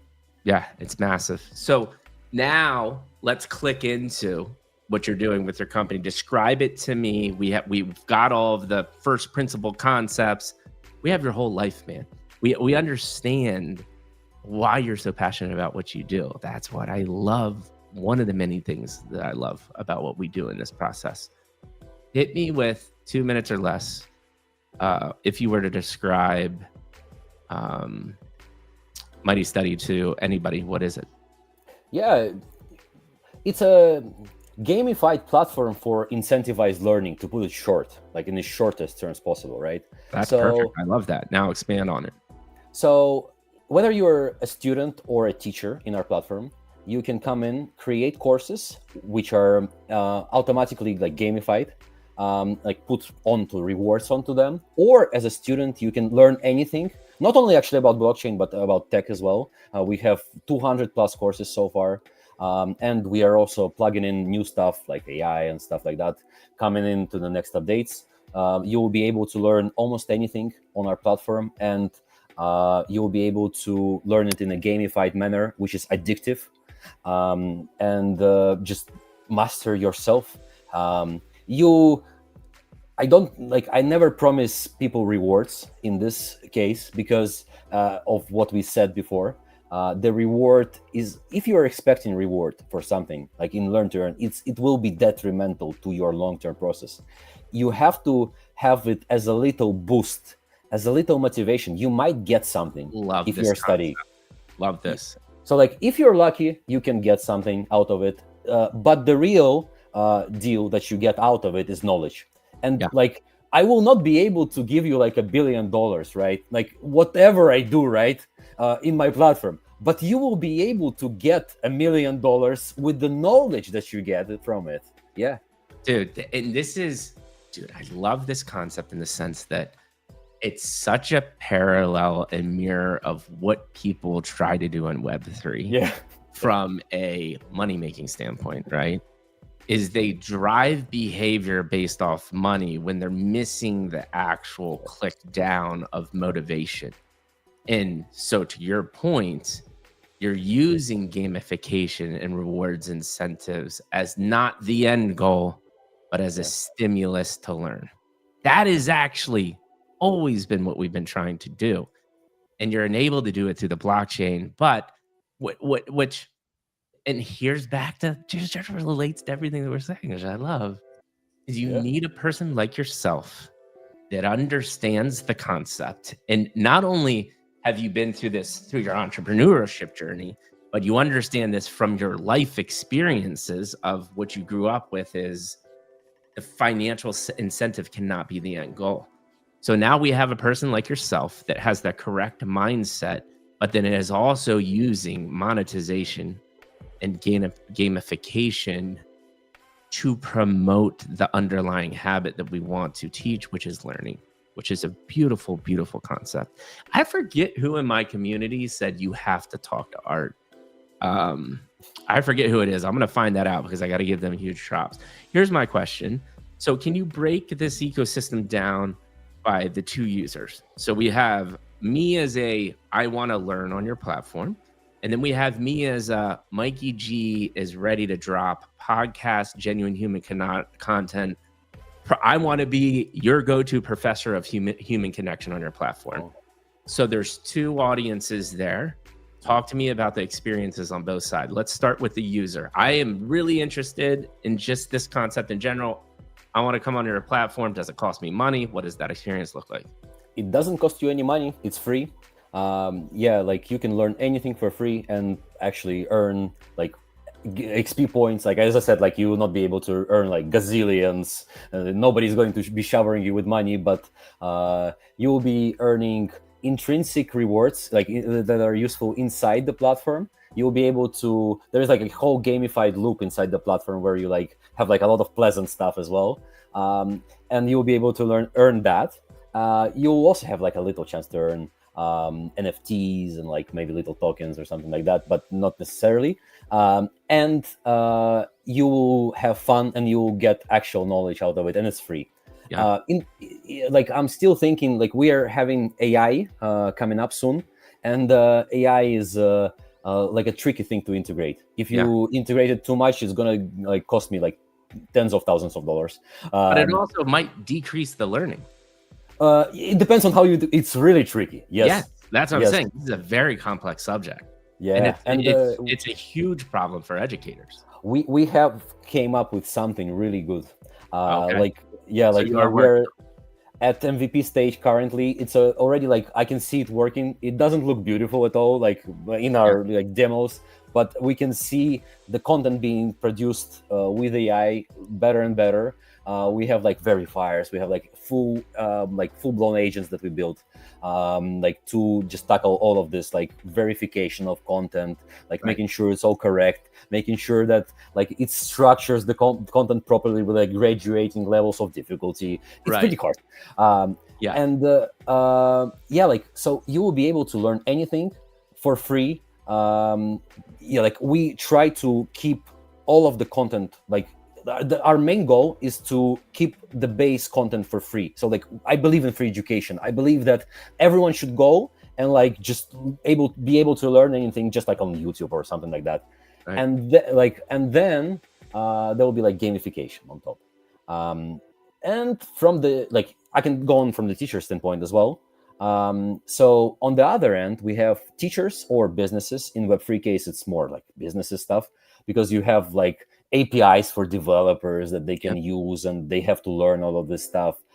So the businesses can come in and create their own courses, or teachers can. We have both. Mostly right now we're focusing on businesses because it's like of the nature of Web3. But if some of the teachers like are asking to join on the platform, we are always happy for it. Like any kind of business which is complex in Web3 currently, like DeFi, layer 1s, layer 2s, any kind of programming onboarding, RWAs, anything really, like onboarding of a wallet as well, can be integrated. So we help like complex products on the B2B side to be explained better for the end user. So how does the business model monetization work? Me as a professor, I want to make some money on my knowledge. Yeah. Does that work? Or how does it work? Yeah, so far for like we don't have a feature to monetize as a professor, right?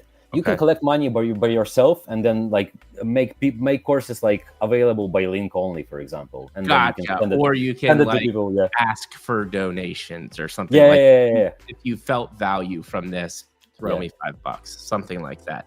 So you have these at least payment methods via the platform, or is that above and beyond outside my doing to take care of those transactions? Yeah, like right now it's on you, but we are planning to do something like this in the future. Yeah.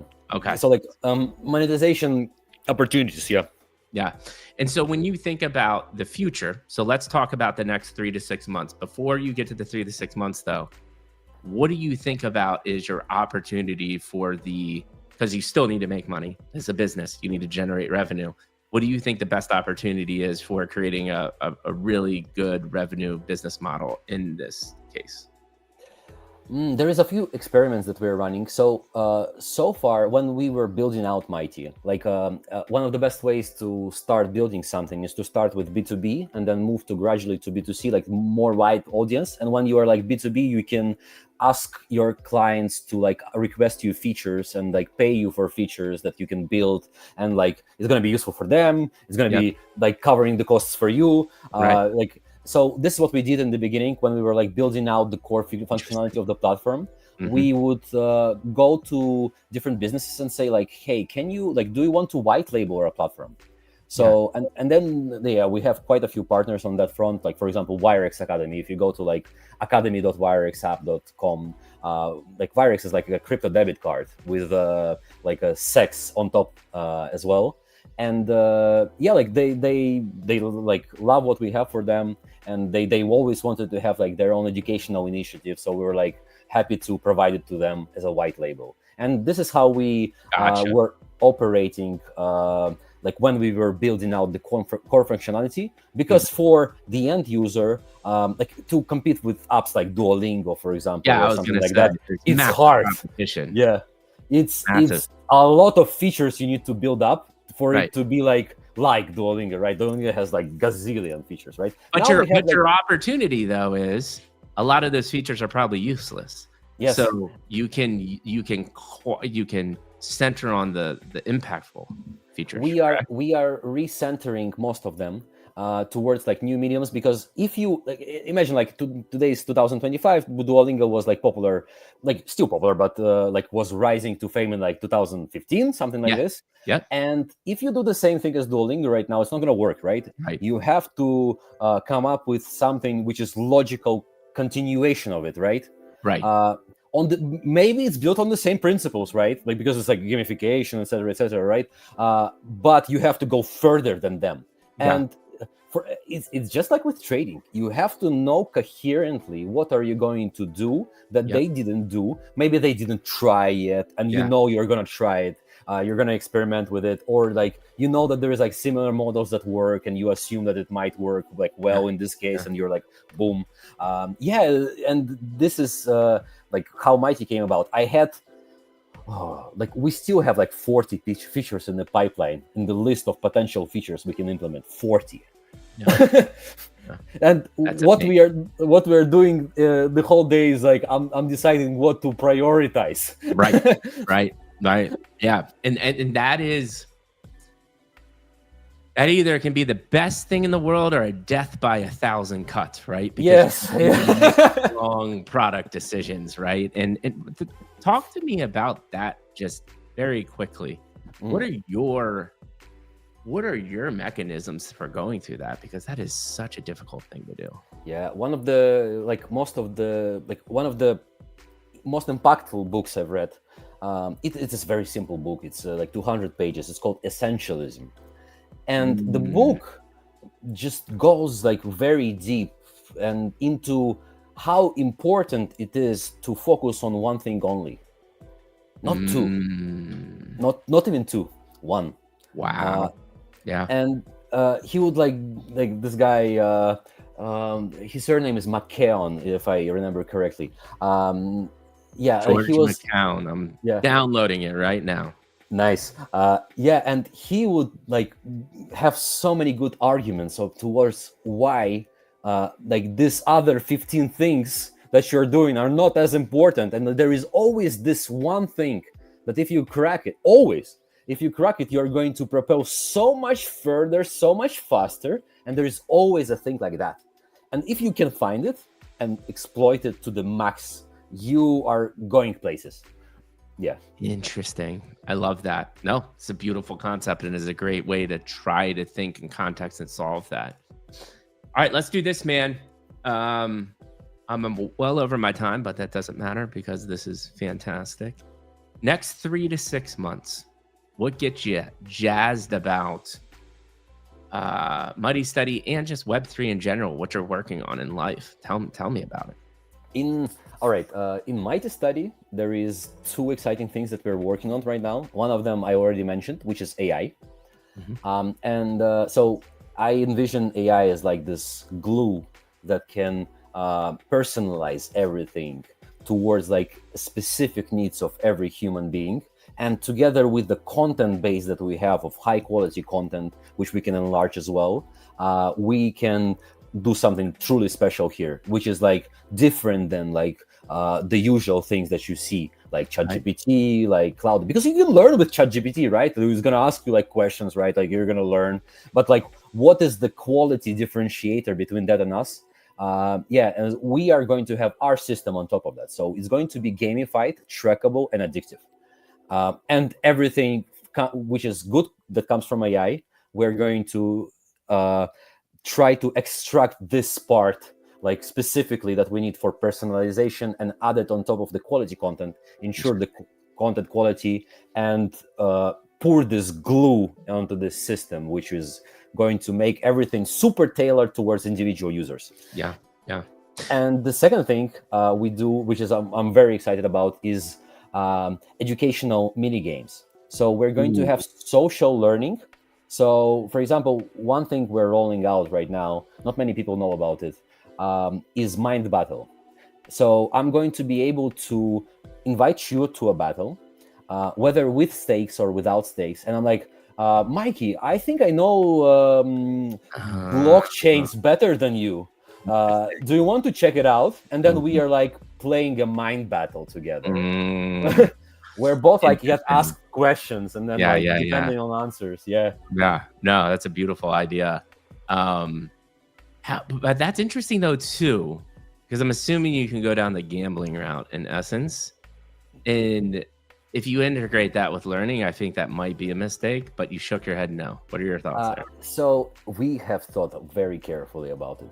Yeah. And we actually like this is like I'm a fan, like ever since like 20 years old, I'm reading studies about how you implement gamification, and like I've read tons of books about this. It's like I would recommend like something like Drive by the book is called Drive. And then it's called like also like Reality is Broken by Jane McGonigal. I might be spelling incorrectly the names here, but sorry for that. Drive is right though. I've read that. Yeah. By Daniel H. Pink, right? Yes. Yeah. Yeah, there is like a lot of stuff which you can read about this particular point, and you have to.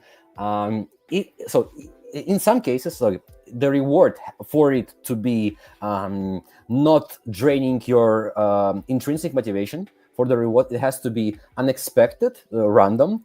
It has to be variable, so it doesn't have to be like the same reward all the time.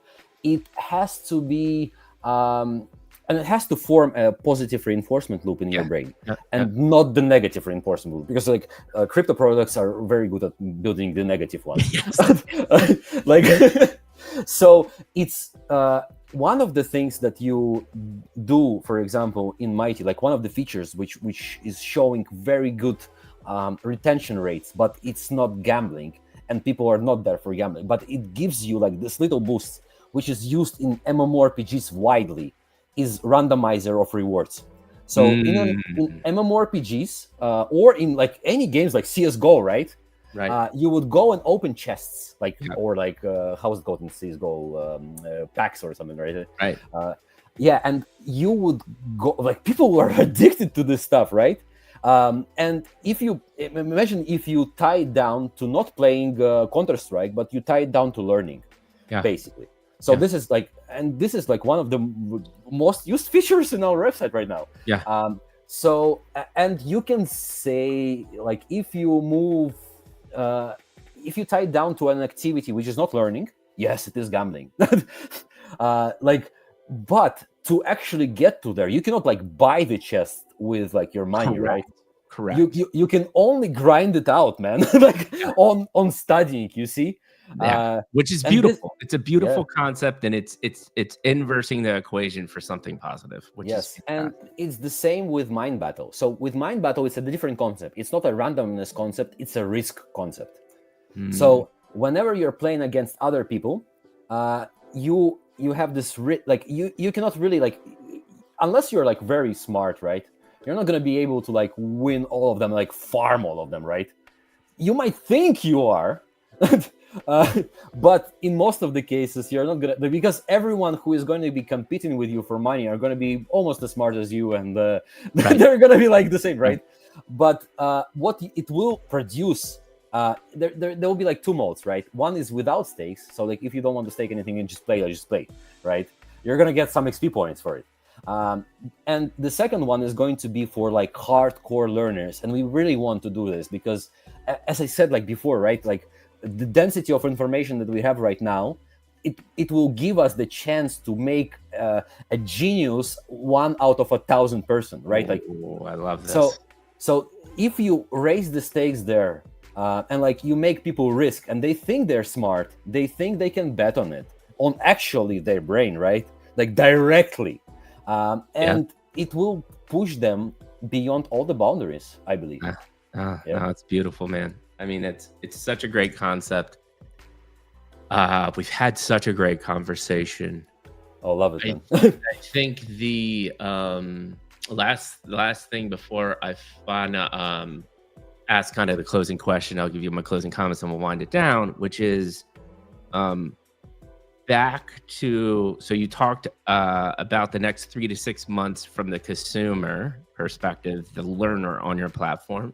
Anything you can reveal about, again, me, Web3, the educator or the professor? Any thoughts there? Or are you really concentrating on the learner? Oh yeah, like yeah, I forgot to mention like two things. I just went like off ramp. Like Because you were so excited. That's totally yeah, cool. sorry. Yeah, and like for the teacher side of things, we are rolling out a full-blown reward management system. So you will be able before because we like it's a very hard system to cook up. It's not just like like you can like assign points to people and that's it. Like it has to be more complicated than that because there has to be layers between people and monetary incentives.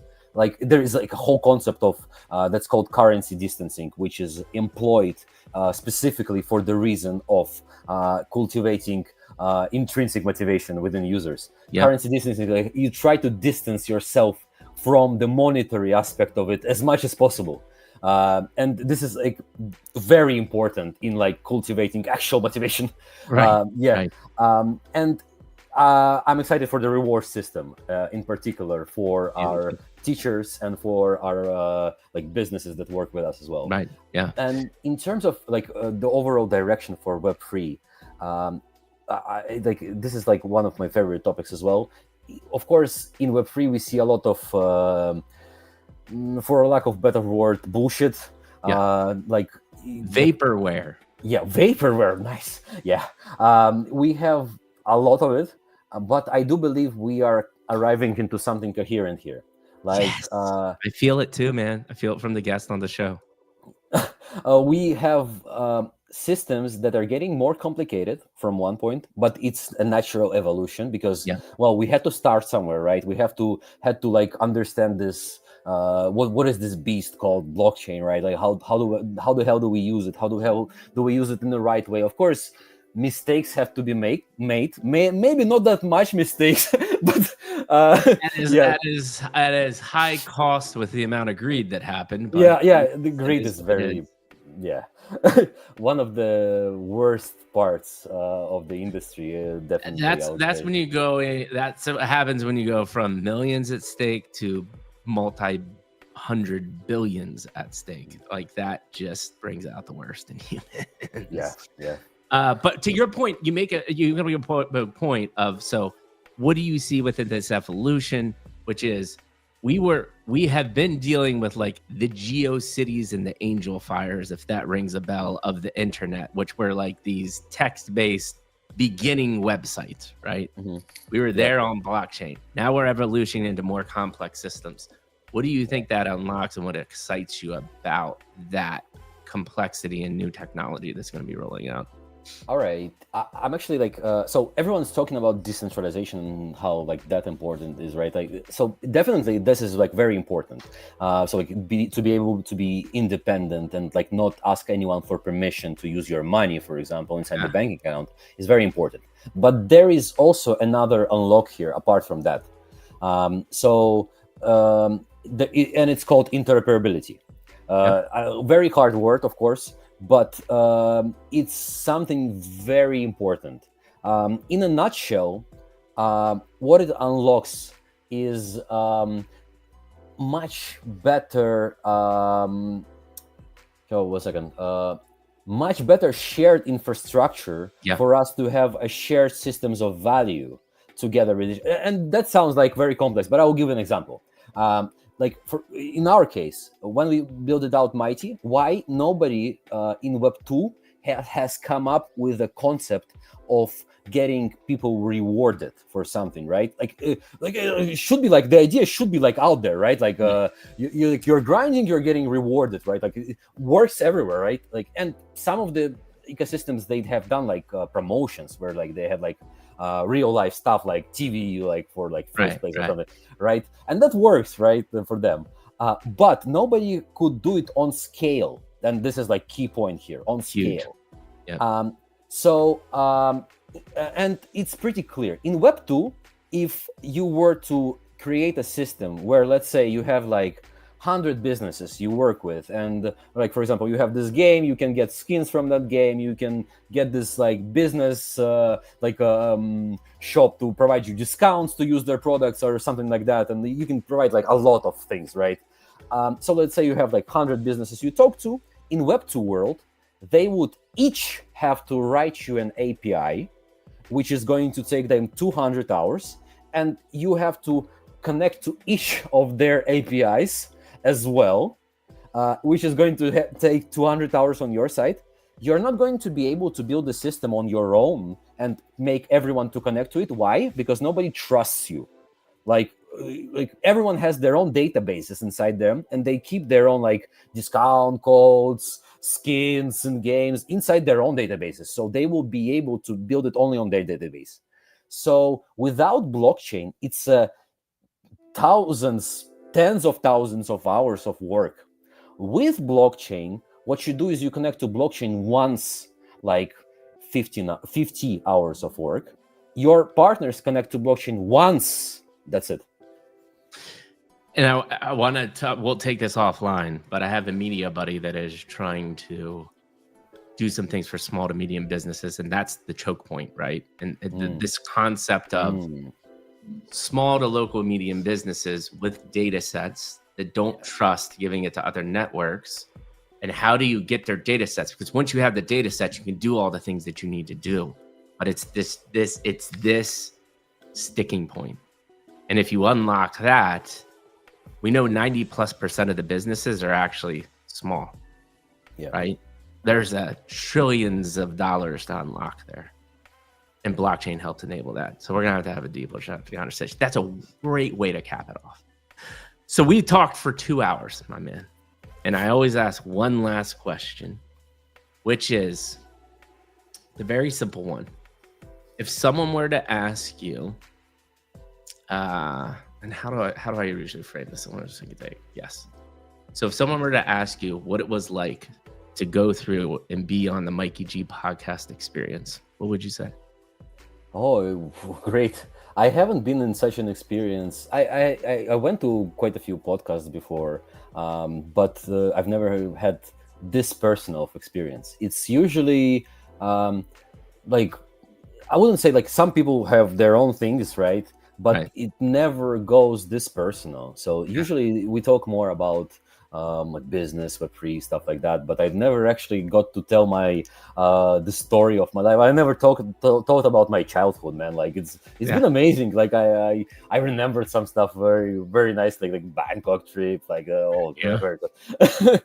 Yeah, and thank you, man. I mean, like that's exactly what I'm going for. And like you said, what I was gonna say is like I saw the fireworks going off, and which is just really cool. Kind of like my closing comments is every time this happens, like you start connecting the dots, we come full circles. The things that you believe in are starting to be injected into the things that you're actually building today.